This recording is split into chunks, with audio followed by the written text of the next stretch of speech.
Alright, so this is the continuation of section 2, chapter 1. And back to the disclaimer.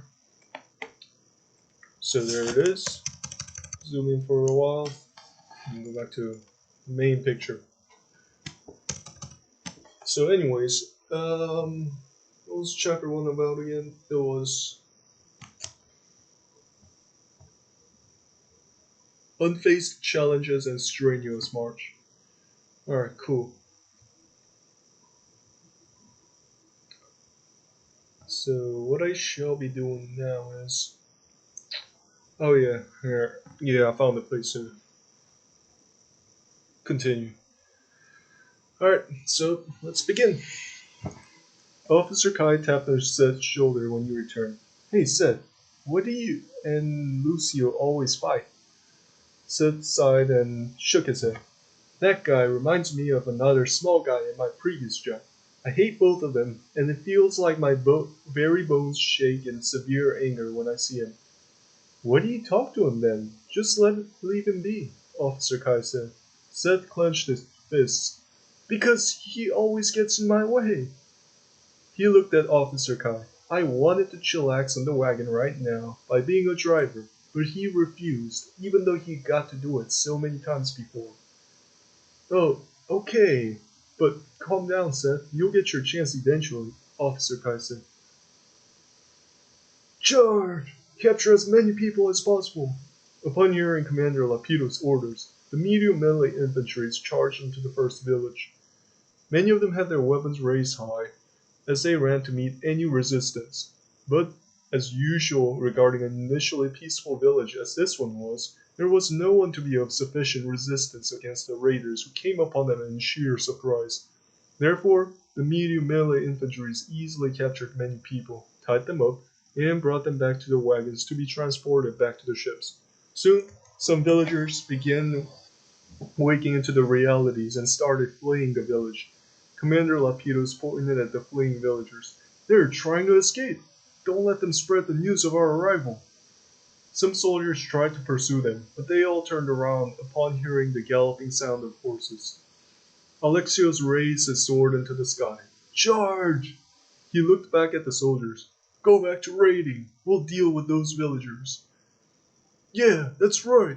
It's our job to support our comrades at arms to do their work without interruptions, Placido said. Indeed. We've been granted these horses today to utilize them well, so we'll show the full potential of what the engineers can do, Carpos said. Constance galloped his horse past them. Stop being so loud, you all. We need to concentrate on how to corner all those villagers without harming them. Alexios pointed his sword straight ahead. Okay then, Constance. Let's get into partner formation. The villagers weren't yet spreading apart more as they fled, perhaps due to all of them trying to go for the city to seek sanctuary from the danger, so the partner formation had a good chance of succeeding. Therefore, Constance went to the furthest left, Alexios to his right, then far distance to their right, Carpos then Placidus were riding on their horses. Alexios bellowed a loud shout. Constance, you go faster than us to overtake them. Placidus, you match Constance's actions. When Constance made his horse run faster to encircle around and overtake the villagers, Alexios slowly sprinted his horse faster. I'll be right at your heels, then we'll stop them all at once. Then the four engineers swiftly encased a group of fleeing villagers into the cup-shaped formation they made in front of them. Then they all lifted their swords and slowly charged at them. Go back to your village, Alexios and Carpos shouted. Some villagers understood Turkish, and they ran back to the village, making others come along as fast as possible. At that time, a small boy hid himself amongst the bushes, and he remained hidden from everyone's view, even that of his own fellow villagers, so that in the end, he successfully snuck away from the raiders' invasion, while others were captured by the medium melee soldiers. Thereafter, the village boy ran as fast as he could to alert the second village regarding the raiders. Also, his small physique granted him a higher chance to not be seen by anyone and be able to run fast for long distances. That's how he felt that he was still not out of breath as he noticed the second village coming into view. He succeeded in sending them the message of invasion and then proceeded to deliver the same message to the city. I need to run. I need to keep on running, or else the raiders will get everyone else too. I may not be able to fight, but I can do this to contribute to my homeland. Curse you, raiders. You always show up when we're just trying to make our living. Every darn year, you attack us from anywhere. From the mountains to the north and west, from the eastern lands, and now from the south? Give us a break! Curse you, curse you, curse you, curse you, curse you! When will this ever end? Didn't you have enough? You took away my sister and my friend once. Then you killed my brother. I won't let you do that ever again to my family and friends. The boy was in tears as he was running for the city. Harshness of his life during his previous years had hardened him to be a stronger-minded boy than any others of his age. That's how he wasn't scared to hide when the horsemen were threatening anyone who was fleeing. Everything is going to be safe, or so as he hoped at that time. The boy ran for another long time, and the city's gate appeared to his view. The city is almost there. God of heaven, please help us defeat the raiders and take back everything that they have stolen from us in the past. The boy was trying to catch his breath after running into the city. He then looked at a gate guard. Sir! The gate guard approached. What's wrong, boy? The boy gasped fast breaths for a while and collapsed. The gate guard rushed over to the boy. Whoa, what's wrong? Wake up, son! He started shaking the boy. It took a long while of shaking and soaking the boy's face with water for him to wake up. The boy quickly looked around. The raiders are here. They are looting the villages. Please help us. The gate guard flinched and didn't know what to say for a while. Suddenly, more villagers rushed into the city with some belongings that they could carry. Help! Our village is under attack. Please help us. They will come here too. The gate guard's partner approached the other villagers to try to calm them down. On the other hand, the gate guard resumed asking questions to the village boy. So, how many enemies were there? The village boy was very shaken. I don't know. They were scary, many of them, maybe 100? Or even more than that? I don't know. The gate guard frowned. Darn, that many? They came really prepared this time. Where did they come from? The village boy thought for a moment. The south! Maybe beyond the seas. Someone also told me that they docked at the village dock and captured the 3 watchmen over there. The gate guard sighed, but then he felt someone behind. So he turned around. It's not a time for you to chit-chat with that small boy right now. It was a gate guard's captain who just came out of a building. Well, what you need to do right now is to inform other gate guards stationed in the city. Then go over to market guards and harbor guards. And lastly, inform the city infantries since we may need their help as well. Yes, sir, the gate guard said. Take my horse and inform them as soon as possible. Me and my guys won't be able to defend against the enemies on our own for long. The captain said. The gate guard hesitated. Shouldn't we inform the fortress soldiers too? He glanced at more villagers rushing into the city. It seems the raiders are dangerous this time. Do what you need to do. Time is running out, so go, the captain said. The gate guard rushed away with the horse and soon another villager came over to the captain. Sir, please, you need to help us. I've seen another large group marching with a huge wagon. They are coming straight for this gate. It won't take them long, so please protect us. The captain nodded. Ma'am, don't worry.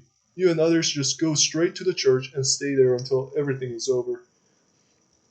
The villager nodded in understanding and immediately rushed away. They then started alerting the civilians in nearby houses to take shelter in the city's main church. Then, the captain called upon all the gate guards who were around him. Now listen, there are 15 of you, and our most important task right now is to defend the city. As you may have heard, the current incoming raiders seem quite organized and dangerous, so you must be on alert and keep up your guard. You've had some experiences with the raiders in the past, so get ready for it. And all your past months of boring lives will end today. So, show me your true potential by slaughtering the incoming raiders. Understood? Yes, sir, the gate guard said. Commander Lefteris dusted off his hands as he gazed back at the first village. It seems we're done here, so let us march over to the next one and raid. Commander Lapidus nodded. That's right. We need to move swiftly lest the villagers notice some commotion around them and flee from us before we get there. Commander Lefteris chuckled. I guess raiding the villages first before the battle is a great warm-up for our guys, don't you think? Commander Lapidus looked at his soldiers and smiled. Yeah, we should make this process our main process of raiding. We shouldn't strike right into the city from the beginning, since our guys, unlike heavy melee guys, require some sort of warm-up before showing their full capabilities. After that, they continued their march for the second village. Thomas and his squad members were eating their breakfast in the wagon. Wow, they do have a sturdy gate over there, Seth said while his mouth was full of food. Thomas sighed. Seth, you shouldn't compliment the enemy's structure like that. But look at it though. How can they not say anything about it? Then, the palisades around it look strong too, just like what we have in our fortress, Seth said. Ephraim chuckled and shook his head. I can't see anything right now. Lucio's head is blocking my view, Edvin said. Oh, come on, Edvin, stop lying. Lucio is too small to block anybody's view, Seth said. Vincent chuckled. Gosh, Lucio, are you going to take that? Lucio looked back. Of course not, he cursed. I wonder if Seth will be able to kill anybody this time. Seth cursed. Of course I will. It's you whom I'm worried about. Magnus tapped on Seth's back. Hey, that's enough. Leave Lucio alone. Seth flinched and started looking at Magnus in a funny way. Hey, since when? He couldn't go far. Lucio cleared his throat. Magnus, I don't need you to speak for me. Yeah, Magnus, Lucio could speak for himself, Officer Kai said. Shut up, Kai. I also don't need you to do the same thing. Seriously, both of you are so much worse than Seth, Lucio said. Seth chuckled. Oh, did you just hear that? Vincent chuckled too. Dang, you two just got roasted right there. Are you guys going to take that? And Vincent, stop being a heckling bystander who flames up chaos all the time. You're downright horrible in your own way, Lucio said. Vincent smirked and chuckled, but spoke no more. Gilroy tapped on Vincent's shoulder. Well, that's our Lucio for you. Soon, Lucio stopped the horse because heavy melee guys were striking down at the Edmund's gate. After that, those in the wagon got out to help. Passios, hand me a fireball, please, Ephraim said. Passios fiddled in his bag to grab one, but he felt that something wasn't right. Wait, Ephraim, why do we only have 3 fireballs? We used to have 4 in here. Ephraim glanced at Passios. I gave one to Thomas so that he could use it in times of emergency. Passios was about to protest Ephraim's decision, saying that Thomas is tough and that he'll never need it. But he decided to think otherwise in the situation. Apparently, the fact that Seth shoved him the medicine bag that one time was crucial in saving the wagon crew's lives, so the stray fireball in Thomas' hands may do the same. Thus, he handed a fireball to Ephraim. When the gate had received some damage with various cracks here and there, while there were big splinters protruding out, Ephraim approached it with the siphon and fireball to deal the final blow. The soldiers moved away, anxiously waiting for Ephraim to flame up the gate, so he threw the fireball against it. Then, the fireball's ceramic was broken into pieces, and the contents were splashed onto the gate, covering up much of the surface and constantly trickling down towards the ground. Then finally, he shot the siphon in all his might, as fast as possible, and as many times as possible. When he stopped after deeming it all right that the fire wouldn't die out, the soldiers patiently waited until the flame had done much damage for the gate's doors to be pounded open. Alas for the gate guards stationed on the other side. The heavy melee infantry had finally broken down the doors, and Commander Proteus led the charge into the city. He first swung his mace at a gate guard who was about to block the blow with a shield, but was too late, and the gate guard was instantly killed by an uppercut mace blow from Commander Proteus. Then, the heavy melee infantry immediately poured into the city. striking and slashing at the gate guards who were defending the main street which led towards the harbor and the bridge far away. After a while, the support infantries came in to help, but they had to divert their attention to new enemies who were trying to attack from the left and the right. Doomed heavens! We can't last much longer like this, the gate guard's captain shouted, trying to get his men to hold against the incoming enemy.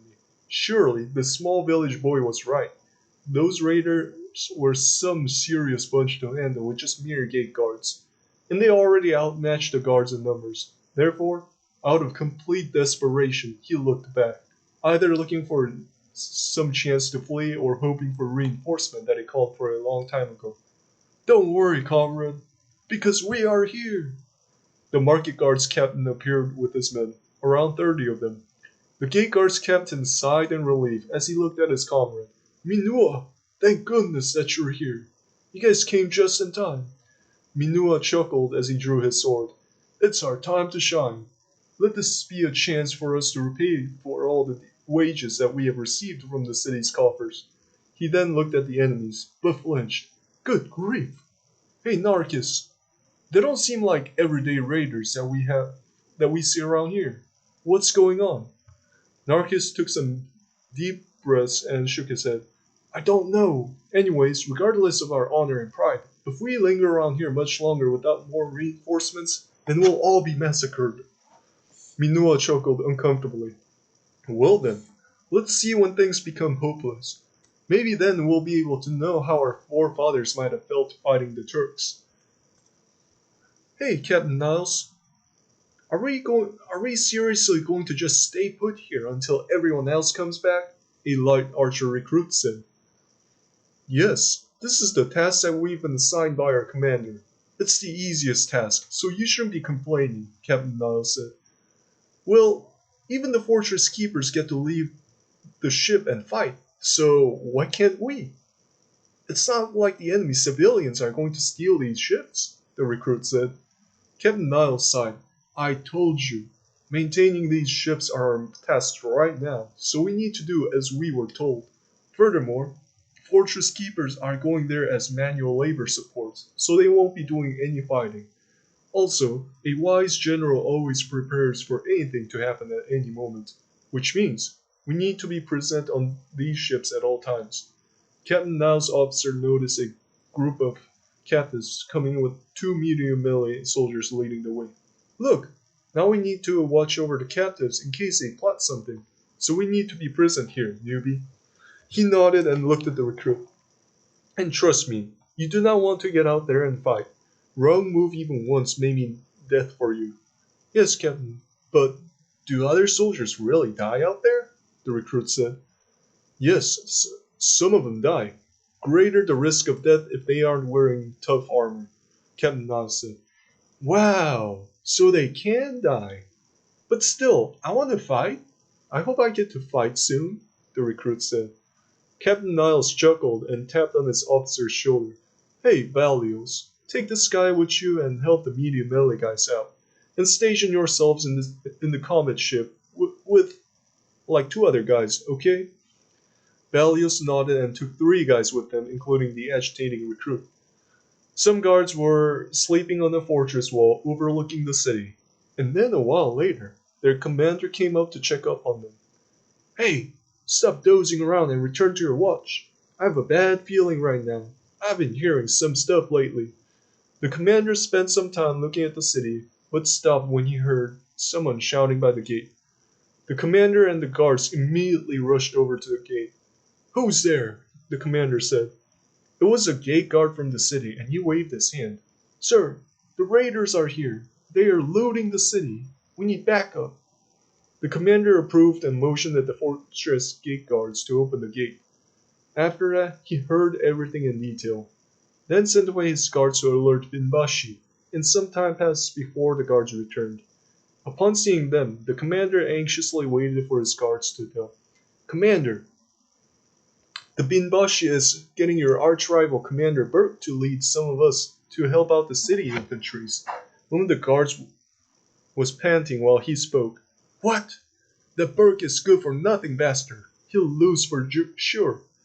Why is he trusting that jerk more than me? The commander was enraged. I think it's because the raiders aren't really strong, the guards said. Another guard came up to speak. Wait, I remember that the Binbashi said Commander Burke will mobilize around 300 of us, and the big brutes will go out as well. So, all of us remaining will come under your rule starting this moment. Suddenly, a look of relief was seen on the commander's face. Then, he smiled and nodded in happiness. Yes, that is true, Commander Koskun, another guard said. Commander Koskun nodded. I understand now. But should we also request help from neighboring cities? We don't know. Binbashi never said anything about it. He said that the fortress soldiers we're sending will be more than enough, a guard said.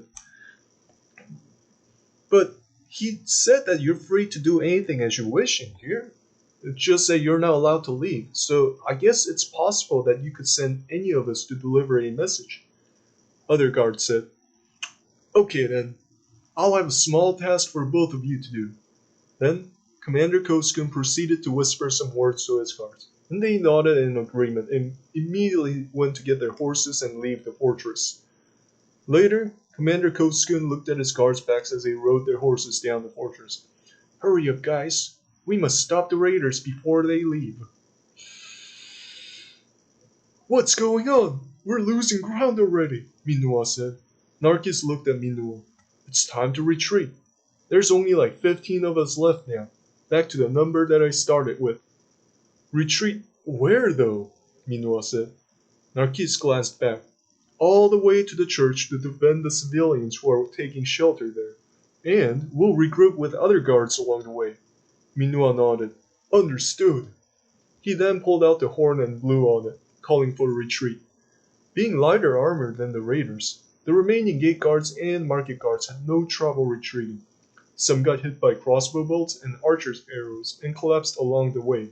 But after that, 10 guards who were remaining alive successfully fled from the raiders.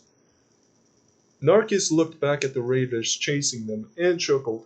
I never knew that running exercises came in so handy at this moment. Suddenly, they met harbor guards who were just about to enter the street that they were running away from. Hey, we need to retreat. The enemies will be too much for you. Minua pointed left. Let's take the street and get to the church. There are people to protect. The harbor guards nodded and started following them. Therefore, the civilians at both the market and harbor started running away with them. Sadly for enemy civilians, Lord Pericles' soldiers showed up right after. Then, they were killing anyone that they could lay their hands on, and soon everything became chaotic. Lord Pericles looked down at his recorders and evaluators as they were looking at the soldiers slaughtering everyone. So, what do you think about this mess? One of the evaluators almost slipped due to the blood which oozed out from the dead civilians. He then looked up at Lord Pericles, who was riding on the horse. Oh, this is nothing like our previous fight. A recorder cleared his throat to speak. Yeah, at least for our previous fight, the enemy civilians had their time to hide inside their homes and never see us until we barged in at the end to just steal the goods. However, I kind of feel bad for these guys. They are being slaughtered. Lord Pericles sighed. Well, but what can we do? Our guys insisted on being allowed to kill the enemy civilians at their will this time. He looked at the heavy melee infantries and shook his head. I don't know why. I never intended for my soldiers to turn out like this, but it's what we get after locking them up from killing anybody for 3 years. One of the evaluators flinched back in surprise. Lord, aren't they the ones who always traveled with you on your tribute raids and killed most of the enemies during our last raid? Other staff members looked at Lord Pericles and demanded an answer. Lord Pericles chuckled. Yes, but guys, the enemy soldiers aren't the ones that our guys really want to kill. They're more like another wall to break down to get to the grand prize. He had a sad expression. To them, the grand prize is the civilians, and I guarantee you that things will turn out very gruesome today. Suddenly, Commander Lucas and Commander Takis showed up. Lord Pericles waved at Commander Lucas. Hey Lucas, have you seen Proteus? Commander Lucas smiled. He wanted to go on foot at this fight, remember? Lord Pericles squinted his eyes, trying to remember if Commander Proteus told him about such a decision. He didn't tell me about that. Is that true, Takis? Commander Takis sighed. Come on, didn't you see him charging into the city? That should have been too obvious. Lord Pericles shrugged. Everyone was wearing helmets, so I couldn't tell if he was among them. Commander Takis chuckled. Yeah, you're right about that. Anyways, he was so confident that he gave his horse to Alexius to use for the day. And it's a shame that he forgot to let you know about such change. But the good thing is that our guys are under his charge for now. So we could sit back and watch until they need our help. Therefore, the 3 horsemen and 4 staff members continued gazing at the soldiers, who were busy killing civilians and raiding the market. Many civilians were fleeing as fast as they could, and some of them had hidden themselves in nearby buildings. Also, some place away, groups of enemy soldiers had already arrived to defend. Lord Pericles looked and assumed that they were other harbor guards who hastily jumped into the action without any dependable reinforcements. Just as he had thought, the heavy melee soldiers easily finished them off and chased the civilians who were fleeing, so that they eventually get their needs met. Commander Takis shook his head. Hey Pericles, what happened to our guys? Honor and chivalry that they always love to talk about is nowhere to be seen right now. He pointed at the heavy melee soldiers chasing a group of women. Some of their comrades had already caught some and were dragging them into the nearby buildings. Just look at them over there. Are they really our guys? Lord Pericles chuckled. Well, we don't let them do ill things on our people and bring people. So I guess they were quite agitated. Just understand them because they are in their mid-20s and without any wives, so they must get their needs met. Commander Lucas cleared his throat. Isn't it time for us to start our families then? We're all getting old, and I don't want this to continue, Pericles. Lord Pericles looked at Lucas and stared at him for a while. Soon, he slowly nodded. Yeah, we'll see. After, after tying up some enemy civilians along the way at the main street, the support infantries finally arrived at the market square. Gosh darn it, we're late to the theater again, Thomas shouted. Come on, it's empty here. Soon afterwards, many of the support infantries arrived and started raiding from the buildings that were nearby and tying up any remaining civilians. On the other hand, Ephraim, Lucio, and Apasios were struggling with the Siphonator cart that they had just taken down from the wagon. Lucio came out of the wagon. Oh my gosh, do we even need siphons right now? Ephraim looked on as Lucio came out. Lucio, we already talked about this. We need to make sure the siphon cart is with us at all times to give help to struggling soldiers. Yeah, but nobody is struggling right now. Just look at them. Lucio pointed at soldiers reveling in the marketplace. Lucio, I understand, but we also need to open up the space in the wagon for the raided goods and captives to be put in. So, don't fret too much on having to move around the siphon cart with us, Ephraim said. Yeah, this bit of nuisance is nothing compared to the fun we'll be having when we use the siphon and Krios fireballs, Apasios said. Lucio simply grunted and followed them. Lord Pericles, Commander Takis, Commander Lucas, and the staff members who were following the soldiers moved over to the harbor to scout. Hey Pericles, what's going to be our escape strategy? Commander Lucas said. Lord Pericles looked around at the harbor. I believe the answer to your question lies here. Commander Lucas frowned. And what makes you think that? Oftentimes, he wasn't fond of Lord Pericles' way of toying with other executives' curiosities, for the Lord loved to give out riddles and tricks to the questions that they really require such a way of response, and especially during raids when everyone needs to be straightforward for faster and efficient planning. His way of conversing with others became detrimental to the army as a whole. Yet still, the bright side was that he wasn't as bad as Commander Kairos. Lord Pericles noticed Commander Lucas' agitation for a direct answer and chuckled. We'll make the harbor grounds our last base in the city, and when we get sufficient amounts of raided goods, we'll steal enemy ships and flee. Commander Lucas sighed in relief. Good. I was thinking about the same thing. Perfect. Then let's check out what kind of ships they have, Lord Pericles said. Then they all went over to the docks to see the ships. But were surprised that the enemy civilians were trying to board them and flee with all of them that were imprisoned. Therefore, Lord Pericles let out a loud cry and started charging at them. The staff members also charged while drawing out their weapons and scared away the enemy civilians. Then they captured some of them and tied them up. Lord Pericles pointed at the staff members. Behold, Takis, that's the reason why arming the staff members is important. They help us out when no soldiers are around us. Also, they're reasonable enough to capture the enemies rather than killing them. Yeah, I get you. Takis approached the ships to take a closer look. But I don't think those ships will be enough to haul away lots of raided goods. They seem to be for human transports rather than for bulks of merchandise. Don't worry, we'll see what we can do later, Lord Pericles said. Then they lingered around there a bit longer to discuss. Hey Lucas, you should remain here with our spy. When Lapidos and Lefteris come around, tell them what's going on and maintain defense around the harbor along with Lapidos while Lefteris comes to where I'll be going, which is down this western street. Are you okay with that? Lord Pericles said. Commander Lucas nodded. Got it. But you should be careful out there. The medium melee soldiers finally arrived at the second village. What? Everyone left? I only see old people here, a soldier said. How did they know? Curse those rats. It seems they snuffed us out from far away, another soldier said. Commander Lefteris cleared his throat. Don't just stand there. We don't have any time for slacking around. So let's go in and pick up whatever goods they have left.